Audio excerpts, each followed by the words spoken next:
আসসালামু আলাইকুম। আমাদের এখানে এখন খুব ধানের রোয়া রইতে আছে। এটাকে আমরা রোয়া বলি। আপনাদের দেশে কি বলে? আপনারা কমেন্টে একটু জানাইয়েন। তা আসলে কৃষিকাজে যে এত মহামারী লাভ তা না। হয়তো যাদের সংসারী আছে, যাদের মনে করেন ২ টা গরু আছে, ৫ টা ছাগল আছে, তাদের জন্য ঠিক আছে। আবার লসও নাই যে লস যে এমন তাও না। মূলত হলো যে সমান, সমান। লাভ হলো যাইয়া এই খ্যাটটা পাওয়া যায়, কিছু ধানের কুড়া পাওয়া যায়। আসলে কিছু মিলে এইটাই হলো লাভ। তাই বলে তার কৃষিকাজ ছেড়ে দেওয়া যাবে না। কারণ কৃষিকাজ ছেড়ে দিলে আমরা খাবো কি? সবাই তো আর কিনে খাইলে এগুলো উৎপাদন কে করবে? আসলে আমি প্লাস চাকরি করি, প্লাস আমার অন্য ব্যবসা আছে।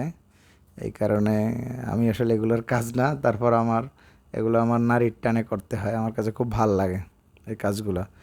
এবং ভবিষ্যতে হয়তো আপনারা দেখবেন কৃষিকাজের সাথে খুব ভালো একটা ইনভেস্টমেন্টও করব এবং পাশাপাশি নিজের শ্রমও দেব। তা ইনশাল্লাহ আমার জন্য দোয়া করবেন এবং পাশে থাকবেন আমার। আর হলো দোয়া করবেন যাতে এই যে ধান রইছি, যাতে এটা আল্লাহ তাআলা উত্তম রিজিক দান করে। কারণ শুধু রুইলি তো হবে না, এটা আল্লাহ তাআলার একটা বরকতের ব্যাপার আছে।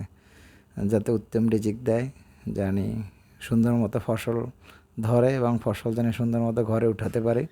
এটার জন্য সবাই দোয়া করবেন। ইনশাল্লাহ আমার জন্য দোয়া করবেন। তাহলে সবাই ভালো থাকবেন। আসসালামু আলাইকুম।